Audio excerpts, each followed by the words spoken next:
Hello everyone, good morning. কেমন আছো সবাই? আশা করছি সবাই অনেক ভালো আছো, সুস্থ আছো। আর নতুন একটা ব্লগে শুরু করলাম তোমাদের সবাইকে অনেক ভালোবাসা জানিয়ে। তো দেখো, সকাল সকাল উঠে একদম মাথার ওপরে একটা টিকি বেঁধে নিয়েছি, মানে খোপা বেঁধে নিয়েছি। আর চুল টুল গুটিয়ে, মানে গরমকালে না আমি এইভাবেই চুল বাঁধি। আমি জানি আমার কপালটা একটু বড়, এইভাবে টেনে আমি চুল খুব বাঁধি না, কারণ আমার নিজেরই ভালো লাগে না। তো কিন্তু এই গরমের মধ্যে ভাই আমার কিছু করার নেই, ক্ষমা করে দাও, মানে এই নিজেকে নিজে এটা বলেই তারপরে দিন শুরু করি। তো দেখো, এদিকে সকালবেলা উঠে অনেক বাসন জড়ো হয়ে গেছে, কারণ গতকাল রাত্রেবেলা বাসন মেজে ঘুমাতে পারিনি। তো যথারীতি আর সকালবেলা উঠে না এত বাসন দেখলে না, আর রান্নাঘর অগোছালো দেখলে দেখবে মুডটা এমনিতেই অফ হয়ে যায়, মানে ভালো লাগে না। রাগ হয় না ঠিকই, সেটা বলবো না, কিন্তু তখন মনে হয় কতক্ষণে শেষ করব, মানে দম আটকে আসে এরকম মনে হয়। তো যাই হোক, কিছু করার নেই, কাজবাজ তো করতেই হবে। আর এদিকে যে তোমার বাসন মেজে নিলাম, বাসন মেজে এবার রান্নাঘরের এক এক করে সমস্ত কাজ সেরে নেব, তারপরে দিন শুরু করব। আর এখন গরমে না ভ্লগগুলো একটু ছোটোই হচ্ছে, আমি জানি, 10 মিনিট, 12 মিনিট, 14 মিনিট, মানে আগে যেরকম হতো 20 মিনিট, মানে মিনিমাম তো তোমার 20 মিনিটই হতো, এরকমই আর কি। তো 20 মিনিটই হতো, 20 ওই 25 মিনিট হতো না, 20, 21, 18, 16 এরকম হতো। এখন অনেকটাই ছোট হয়ে যাচ্ছে, 8-10 মিনিটেরও ভিডিও হয়ে যাচ্ছে। আজকের ভিডিওটা যেমন 10 মিনিটের মধ্যেই কমপ্লিট করেছি। তো এই আর কি, যাই হোক, কিছু করার নেই, তোমরা সেভাবেই দেখো। তো দেখো, রান্নাঘরের সব কাজ হয়ে গেছে। আর কালকে যে পরোটা বানিয়েছিলাম, সেই পরোটার সব বাসন ছিল, সেগুলো সব মাজতে পারিনি আর কি, ওইভাবেই কষ্ট হয়ে গেছিলো বানাতে, খেতে। তারপরে রাতে এডিট ছিল, ঘুমিয়ে পড়েছিলাম। তো ভেবেছিলাম সকালে উঠে তাড়াতাড়ি করে মেজে নেব, তো সেটাই আর কি এখন করে নিচ্ছি। আর এই যে দেখতে পাচ্ছ যে উডেন সেটা চপিং বোর্ডটা, ওটার মধ্যে না ওই আটা রেখেছিলাম দলা করে করে, তো লেগেছিল। সকালে দেখলাম শক্ত হয়ে গেছে, খানিকক্ষণ ভিজিয়ে রাখলাম জল দিয়ে, তারপরে একটু ঘষা দিলাম, উঠে গেল। তারপরে ওটাকে ধুয়ে আবার রেখে দিলাম। আর এবার রান্নাঘরটা ঝাড় দিয়ে নিচ্ছি। যদিও বর এখনও ওঠেনি, তো তার আগে ভাবলাম যে আমি এদিকে আমার কাজগুলো টুকটুক করে সেরে নিই, না হলে এই কাজগুলো সারতেও পারবো না, দেরি হয়ে যাবে, তারপরে ওর ওঠার টাইম হয়ে যাবে। এখন না কাজ খুব এলোমেলো হয়ে যাচ্ছে, মানে টাইম মতো কাজ হচ্ছে না, তখন ওর ওঠার সময় হয়ে যাচ্ছে।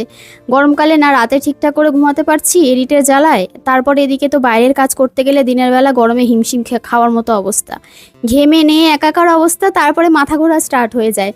তারপরে মনে হয় একটু নুন চিনির জল খেলে ভালো হতো, একটু ডাবের জল খেলে ভালো হতো। আর এই 2-3 দিন ধরে আমি এই ফ্লোরে ঘুমাচ্ছি, মানে একটা কম্বল পেতে, ছোট একটা কম্বল আছে, তোমাদের তো দেখিয়েছিলাম, ফ্লোরে ঘুমাচ্ছি, কারণ মেয়ে ঘুমাচ্ছে আমাদের সাথে। এবার না আমি রাত্রেবেলা ওর কাছে খানিকক্ষণ থাকি, ও যখন ঘুমিয়ে পড়ে নিচে নেমে যাই, কারণ আমি এডিট করতে আমার অসুবিধা হয়, আর ওর অনেকটা জায়গা লাগে, তারপর উজ্জ্বলেরও শুতে বেশ খানিকটা জায়গা লাগে, তো এই জন্য আর কি অসুবিধা হয়।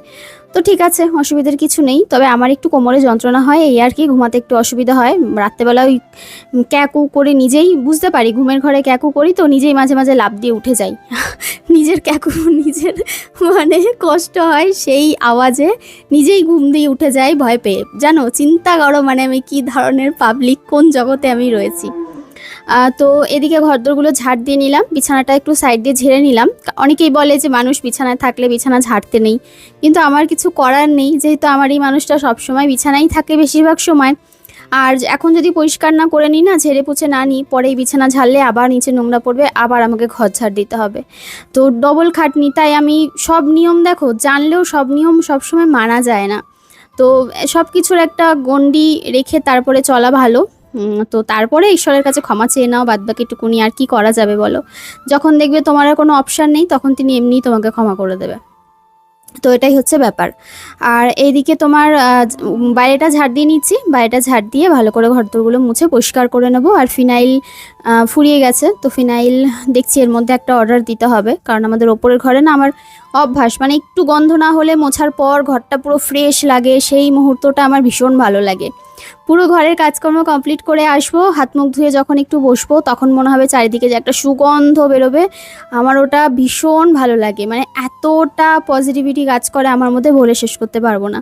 আর যদি কোনো কিছু দিয়ে না মুছি ঘর, বা কোনো ধূপকাঠি না জ্বালাই, বা কিছুই যদি না করি, মনে হয় যেন আমি কোনো কাজই করিনি, তখন মনে হয় যেন আমি বা পুজো যদি দিতে পারি সকাল সকাল, ওই ফুলের গন্ধ, ধূপকাঠির গন্ধ, ব্যাস, ওই বা কর্পূরের গন্ধ, কিছু একটা হলেও আমি জ্বালাই, কিন্তু সেগুলো না হলেও ওই ফিনাইলটা দিয়ে ঘর মুছি যদি পুজো দিতে দেরি হয়ে যায়। সবসময় তো আর আগে আগে হয় না, পেরে উঠি না আসলে, ইচ্ছা করে, ইচ্ছা থাকলেও হয়ে ওঠে না।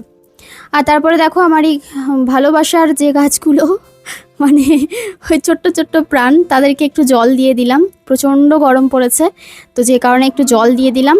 আর জল দিয়ে তারপরে এখানে জামা কাপড় মেলে দিচ্ছি, কারণ জানোই তো জামা কাপড় মেললে তখন আবার জল দিতে অসুবিধা হয়, আবার জামা কাপড় গুটিয়ে গাটিয়ে এক জায়গায় হয়ে যায়, তখন আবার আর এক সমস্যা হয়ে যায়। তো যেই জন্য জলটা দিয়ে তারপরে জামা কাপড়গুলো মেলছি। আর জামা কাপড়ও তো এই গরমে প্রচুর পরিমাণে হয়, মানে প্রচুর, মানে প্রচুরই, একটার পর আমাকে আর একটা মেলতে হয়। তো সেই আর কি, সেইভাবেই মেলছি। এইখানে কিন্তু 3খানা দড়ি রয়েছে, কিন্তু তাও মাঝে মাঝে জামাকাপড় মেলার বা জামাকাপড় রাখার মতো আমি জায়গা খুঁজে পাই না, মানে প্রচুর পরিমাণে জায়গা লাগে। দেখো পুরো জায়গাটা কিন্তু ভরে গেছে, আরও জামাকাপড় আমার রয়েছে, তবে হিসাব করেই একটার পর আর একটা মেলে দিই। ওয়াশিং মেশিনে কাচা তো, ওই জন্যই সুবিধা, খুব একটা বেশি সময় লাগে না। আর এখানে দেখো বেশ ভালো রোদও আসে, কিন্তু যেরকম রোদও আসে সেরকম হাওয়াও দেয়। দুপুর টাইমটা, বিকেল টাইমটা জামা কাপড় শুকিয়ে যায়, টেনশন নিতে হয় না। ওই জন্য একের মতো ফেলে দিই, একদিন থাকলেও আমার অসুবিধে নেই। আর সেরকম গন্ধও হয় না, সেরকম গন্ধ কি, গন্ধই হয় না। তো তারপরে দেখো স্নান সেরে আমি ছাদে চলে এসেছি। আর আজকে নতুন একটা সুন্দর নাইটি পরে নিয়েছি, কালারটা ভীষণ সুন্দর, মানে এরকম কালার আমি খুব একটা নাইটি পরিনি, তবে এটা খুব পছন্দ হয়েছে আমার। এটা একটা কাফতান। অনেকেই কমেন্ট করো, কণিকাদি তুমি এই গরমের মধ্যে কাফতান কেন পরো, তোমার গরম লাগে না? আসলে আমার কাফতান পরতে খুব ভালো লাগে, ওই জন্য পরি। আর যে জিনিসে দেখবে তোমার অভ্যাস হয়ে যাবে না, তুমি কমফোর্টেবল হয়ে যাবে, সেই জিনিসে তোমার গরম খুব একটা লাগবে না। আগে যখন খুব রোগা ছিলাম কাফতান কিনেছিলাম, কাফতান পরলে না কেমন একটা লাগতো, ভালো লাগতো না।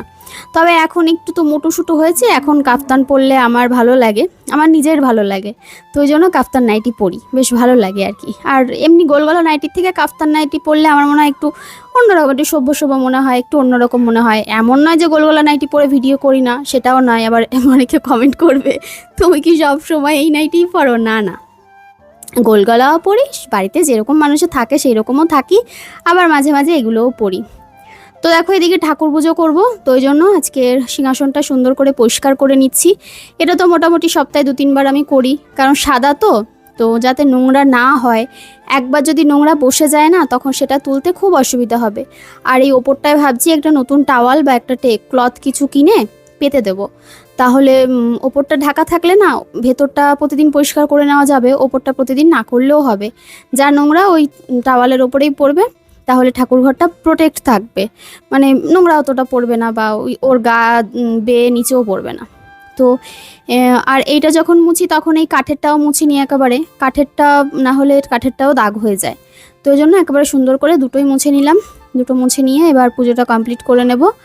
আর তারপরে দুপুরে রান্নাবান্না তো মা করছে আজকে, তোমাদেরকে আমি দেখাবো কি রান্না করছে, কারণ আমি তো রান্নার দিকে হাতে দিতে পারিনি। ওই যে বললাম কাজ শেষ করলে তাড়াতাড়ি শেষ, মানে শুরু করলেও শেষ করতে অনেক দেরি হয়ে যায়। তারপরে পুজোর ব্যাপার থাকে, পুজো দিতে বেশ খানিকক্ষণ লাগে, বরকে স্নান করানো, সেখানেও 2-3 ঘন্টা সময় চলে যায়। এই তো 2-3 ঘন্টা হিসাব করো না, সকাল যদি 7টা থেকে দিন শুরু করি তাও বেজে যায় প্রায়, ওকে আনতে আনতে 10টা বেজে যায়, অনেক দিন আরও দেরি হয়ে যায়। তো এই সমস্ত আর কি। তারপরে 7টার সময় উঠেই তো আর ওকে ওঠাই না, আমার সংসারে কাজকর্ম থাকে, আরও আগে উঠলে আরও কাজকর্ম থাকে, মানে কাজ বেড়েই চলে। তো এদিকে দেখো আমার পুজো দেওয়া কিন্তু কমপ্লিট হয়ে গেল। সুন্দর করে ফুল দিয়ে, গাছের ফুল দিয়ে সাজিয়ে গুজিয়ে পুজো দিলাম। আর আজকে একটু কর্পূর জ্বালিয়েছিলাম, এটাই মাঝে মাঝেই জ্বালাই, মানে খুব সুন্দর একটা গন্ধ আসে আর ঘরে খুব ভালো লাগে, মানে মনে হয় কি যে একটা সেই পুজো পুজো ব্যাপার। সেই ঘরে কোনো পুজো করলে যেরকম একটা কর্পূরের গন্ধ আসে না, ধুনো কর্পূর, মানে এই বিষয়গুলো, আমার ব্যাপারগুলো খুব ভালো লাগে। তো পুজো কমপ্লিট হয়ে গেছে, ঘরের কাজকর্ম সব হয়ে গেছে, আর এবার খাওয়া দাওয়া, তারপরে আমার এডিট আছে, ভিডিও পোস্ট করতে হবে। আর এদিকে দেখো মা আজকে 1 গামলা ডাল রান্না করেছে, কারণ আমার যাওরা বাড়িতে নেই, আজকে বাড়িতে আসবে, তোদের বাড়িতেও খানিকটা তরকারি দেবে, রাতে এসে ভাতটা শুধু করে নেবে। ওরা 2 দিনের জন্য বাড়ি গেছিলো ঘুরতে। তো এই তো টক ডাল করেছে, আর টক ডাল হলেই আমার খাওয়া হয়ে যাবে। আর এই যে আমার বর্মশা আবার পটলের তরকারি খেতে খুব ভালোবাসে, তো ওই জন্য ওর আর কি পটল কষা করেছে। তারপরে খাওয়া দাওয়া কমপ্লিট করে আমার এডিটের কাজ কিছুটা কমপ্লিট করে আমি না আইসক্রিম বানিয়েছিলাম। আর রেসিপিটা আমি তোমাদেরকে পরে দিয়ে দেবো শর্টসে, যারা ইউটিউবে দেখছো, তো পরে দিয়ে দেবো আর কি, দেখা যাক কখন এডিট করে উঠতে পারি। আর এদিকে তোমার এখন কেটে নিচ্ছি, কেটে নিয়ে কিভাবে বানিয়েছিলাম সেটা পরে তোমাদেরকে দেখিয়ে দেবো। আর এটা খেতে যে এত সুন্দর হয়, তো আমি একটাই কাটছি, দুটো বসিয়েছিলাম। মা আম এনেছিল বাজার থেকে, সেটা দিয়েই আর কি কালকে দুপুরে বসে বসে আমি এটা করেছিলাম। তো ভাবলাম যে একটা রেসিপি তোমাদের সাথে শেয়ার করি। অনেকদিন রান্না বান্নার কোনো রেসিপি বা কিছু শেয়ার করা হয় না সেভাবে। তো এই আর কি। তো এটা ভীষণ ভালো হয়েছিল। এটা ম্যাঙ্গো কুলফি বলতে পারো, মানে অনেকেই শুনেছি ম্যাঙ্গো কুলফি বলে। তো সেই হিসাব করেই আমি ইউটিউব দেখেই বানিয়েছি, বলবো না যে এটা আমার রেসিপি, আমি অনেককে দেখেছি করতে, সেটা দেখে বানিয়েছিলাম। তবে বিশ্বাস করবে না, এটা খেতে ভীষণ ভালো হয়েছিল। বাড়িতে যাদের বাড়িতে বাচ্চারা আছে এরকমভাবে করে দিতে পারো। তো ওই জন্য তারপরে দোকানে কিনতে হবে না। তো চলো সবাই ভালো থেকো, আজকের মতো ব্লগটা এখানে এন্ড করলাম, টাটা।